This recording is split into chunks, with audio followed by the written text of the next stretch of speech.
The MonsterVerse is in sort of a weird place right now. Godzilla X Kong: The New Empire was the highest-grossing Godzilla film ever made, but that film's director, Adam Wingard, will not be returning to direct the next installment in the franchise. It feels like there's a lot of uncertainty right now with where the MonsterVerse should go, but I have a few ideas. This is just a fun writing exercise as a fan, more than anything else. Basically, if the head of Legendary Pictures showed up at my door right now and put me in charge of the MonsterVerse, what would I do? First and foremost, we have to be realistic here. In a perfect world, I would love for there to be 3 MonsterVerse movies every year, with Rodan and Mothra getting their own solo films, but that's just not something that could realistically happen for a bunch of reasons. For starters, those movies just wouldn't appeal to general audiences. Names like Kong and Godzilla bring in what's known as marquee value. It's somewhat of an older concept about having recognizable names and titles on movie posters. There's a reason why Toho titled Godzilla vs. Megalon rather than Jet Jaguar vs. Megalon, because audience members at the time had no clue what a Jet Jaguar was. Beyond marquee value, we should look at the speed of which Legendary has been pumping out these movies. We got Godzilla in 2014, 3 years later we got Kong Skull Island, 2 years after that we got King of the Monsters. As a result of certain world events, Godzilla vs. Kong was delayed until 2021, and finally Godzilla X Kong came out 3 years later. What I'm getting at is, the MonsterVerse isn't like the MCU where we're getting several releases a year or even one release a year. In my vision of this new phase of the MonsterVerse, I want to keep it that way. Spreading out movies like that prevents burnout in general audiences. Oh my god, the new Spider-Man! How can I help you, cutie pie? Skippity toilet! Hey, I already seen this movie. Let's talk about other movies we've seen. So the first movie I would release in this new phase is Godzilla, King Kong, Mothra, and SpaceGodzilla, Giant Monsters All Out Attack. Now the title is subject to change for very obvious reasons, but I think it's fun and cheesy, acting as a neat throwback to GMK. This film would act as a direct follow-up to Godzilla X Kong: The New Empire. 3 years after their victory in Rio de Janeiro, Kong rules Hollow Earth and Godzilla protects the surface. Peace is shattered when Monarch scientists activate a powerful crystal in the Iwi Temple, creating SpaceGodzilla. He ends up turning evil and then gets corrupted, attacking the Iwi and kidnapping Suko. Kong, Godzilla, and Mothra team up to rescue Suko. SpaceGodzilla surfaces in Tokyo, constructing a massive crystal fortress, kind of like in Godzilla vs. SpaceGodzilla. Also, something I realized was that there haven't been any MonsterVerse movies actually set in Japan. Kind of weird, so I figured, let's do that here. So the big 3 monsters, Godzilla, Kong, and Mothra, travel to Tokyo, but find SpaceGodzilla's telekinetic powers and energy blasts overwhelming. In a desperate bid to turn the tide, Trapper and Bernie utilized beast technology to create Jet Jaguar. In this film, Jet Jaguar functions plot-wise like how Mothra helped defeat SpaceGodzilla in Godzilla vs. SpaceGodzilla. This take on Jet Jaguar at first isn't like the Showa-era version of the character. He doesn't have a personality yet, and is more or less just a giant robot that has the same colors and look of Jet Jaguar. In this film, he's remote controlled by Bernie and Trapper. It's a lot like the Showa version. He's not a Jaeger, there aren't people inside of him, but his moveset is kind of like how his moveset is in Godzilla Unleashed. The final battle sees Jet Jaguar join the Titans in a fierce struggle against SpaceGodzilla. At one point, Jet Jaguar gets impaled by a crystal by SpaceGodzilla, and his destroyed body goes limp before powering back on its own, with Bernie and Trapper doing this whole, are you doing that? No. Are you doing that? They kind of argue back and forth before realizing that as a result of the crystals and their power, Jet Jaguar has gained sentience. So now we get the classic Jet Jaguar that acts on his own and has a personality. Gia discovers that destroying the Crystal Fortress can weaken SpaceGodzilla. While the Titans engage in battle, Jet Jaguar sacrifices himself to destroy the crystal, allowing them to defeat SpaceGodzilla. The film sort of resets, with Kong and Suko returning to Hollow Earth, while Godzilla and Mothra rule the surface. We can throw Shimo in there too if we want, I just kind of wanted to make it somewhat concise. But the last shot of the movie shows Jet Jaguar's head powering back on as a sort of nod to the Iron Giant, implying, yeah, he'll be back. The goal for this movie is to sort of play it safe before going entirely off the rails later on. Tonally, it would be identical to Godzilla X Kong: The New Empire, but serve as a remake of sorts to Godzilla vs. SpaceGodzilla, with the added inclusion of Jaguar, Kong, and Mothra. There's a lot of humor you can do with Bernie and Trapper trying to pilot Jaguar. I understand that Jaguar getting killed off in the first movie might upset some fans, but the ending very heavily implies that he's going to return in future movies. Plus, it gives him an opportunity to sacrifice himself and have a meaningful death scene. Now, the biggest problem presented here would be that Toho makes Legendary pay a decent bit of money in order to use their characters. If that's the case, maybe we cut Mothra in order to get Jaguar and SpaceGodzilla, but it seems doable to me. I can't imagine Toho asking a ton of money for SpaceGodzilla and Jaguar. They're somewhat obscure to general audiences. The next installment in my version of the MonsterVerse would be a remake of the 1966 series Ultra Q. Remake is being used lightly here. It's not actually Ultra Q. The title of this show would just be Titans. For those unaware of what Ultra Q actually is, it's part of the Ultraman franchise, but doesn't actually feature Ultraman. Instead, it's sort of like the X-Files, where characters investigate various paranormal phenomena, but also kaiju-related events. It's structured more like an anthology rather than serialized storytelling, and that's what Titans would do as well. Do you remember all the Titans that were featured in King of the Monsters and how most haven't been seen since? Like Behemoth? Well, each episode of this series would follow one of those Titans. Think of it as, quite literally, a Monster of the Week type show. One more question.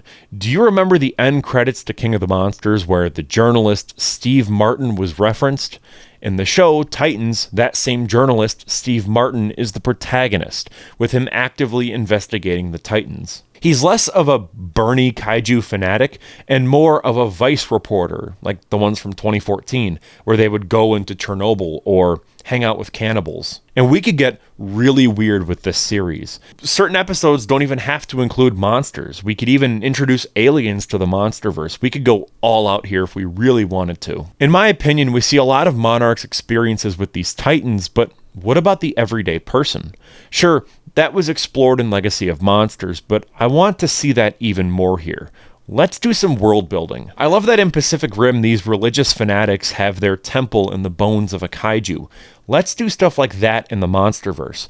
Let's take this world and show how it's been directly impacted by these giant monsters, while also building upon the original Titans that haven't shown up since King of the Monsters. The best part about all of this is, from a financial standpoint, Legendary wouldn't have to pay Toho any money to license characters because these are their original monsters. The most important aspect of this series, though, is that it can't have any massive effects on the MonsterVerse. What I mean is, we can't use this show to introduce the next big villain. Just look at how WandaVision set up Scarlet Witch as the next villain for Doctor Strange 2, and general audiences were just confused and hated it. People should never have to watch a TV show in order to understand a movie. Meaning, if I were to marathon these movies, I shouldn't have to watch a TV show in the middle of my marathon. Speaking of, the second film in the MonsterVerse is going to be Son of Godzilla. Following the events of the last film, Godzilla retreats to a secluded sanctuary known as Monster Island, a haven for Titans. So if we want to, we can see more of the Titans from the show Titans. Oh, I just now realized that like Teen Titans is a thing, and that might get confusing. Anyways, here Godzilla maintains a peaceful existence, monitoring the balance of nature. One day, Godzilla discovers a mysterious egg, and to his surprise, the egg hatches, revealing a baby Godzilla. Instinctively, Godzilla takes on the role of protector and mentor to the young creature. At first, we get some cute antics that really humanize the MonsterVerse Godzilla. Hot take, but we've really only seen him be a brutal killing machine with hardly any personality. I want to change that a bit here. It's somewhat of a remake of Son of Godzilla at first. However, that all changes when an oil rig off the coast of Monster Island explodes, causing massive pollution that devastates the surrounding wildlife, including Monster Island. The protagonists of this film are entirely new characters and are the survivors of the oil rig disaster. They wash up on shore on Monster Island, and it becomes clear that the explosion was no accident. The smog monster, Hedorah, has has crashed to Earth from space and is responsible for the disaster. Feeding off the pollution, Hedorah grows stronger and begins attacking Monster Island, threatening its delicate ecosystem. In the MonsterVerse, Titans act as sort of a, bringing balance to the ecosystem. You see a lot of this in King of the Monsters in the end credits. So here I think we'll really see it with Hedorah acting as the antithesis to that. Godzilla confronts Hedorah, but the smog monster's toxic attacks and corrosive body prove to be formidable. Baby Godzilla, although inexperienced, bravely joins the fight, trying to emulate Godzilla's moves. Despite their combined efforts, Hedorah's power seems overwhelming. In a desperate bid to save Monster Island, the two monsters employ teamwork and strategy, where Godzilla uses atomic breath to weaken Hedorah, while Baby Godzilla distracts the monster, learning to use his own blending abilities, like firing off atomic smoke rings. Through their coordinated efforts, they manage to outmaneuver Hedorah, ultimately destroying the smog monster by vaporizing it with a powerful combined atomic blast. I feel like after 3 consecutive films together, Godzilla and Kong need a break from one another. On top of that, I feel like this works really well in building Godzilla's character more and showing a softer side to him. If it's at all possible, I would love to be able to have Anguirus, Rodan, and King Caesar in this movie as Godzilla's friends and as residents on Monster Island. Ideally, they would help in the battle against Hedorah. But again, Toho is weird with licensing their characters, so that might be a no. However, if I was given unlimited GTA money in this weird hypothetical scenario, then they would be in the movie. The Jun Fukuda Island flicks from the Showa era movies deserve more recognition, so reworking those to be a bit more modern with some environmental themes could be a neat combination. Hedorah is also my favorite Godzilla enemy, so including her in the MonsterVerse would be a really neat tribute to the late Yoshimitsu Banno. I'm still a bit iffy on what to do with the human characters here because I feel like the true protagonist of this story is Godzilla.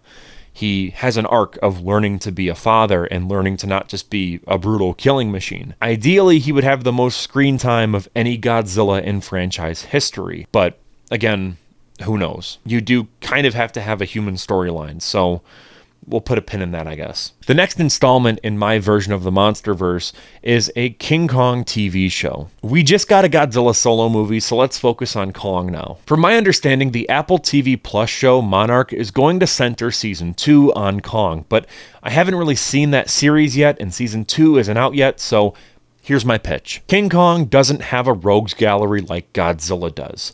He's really only fought dinosaurs, giant versions of everyday animals, Mechanized Kong, various Hollow Earth creatures, and of course, Godzilla. So the entire point of this show is to build out a solid rogues gallery for Kong. After all, Legendary has the rights to Kong for pretty much like forever, so after, they don't want to make Godzilla movies anymore, they could still use these same characters established here. Yet again, we're taking notes from Tsuburaya. If Titans was Ultra Q, then this Kong show is Ultraman. Oh, and by the way, the title of this show is going to be King Kong.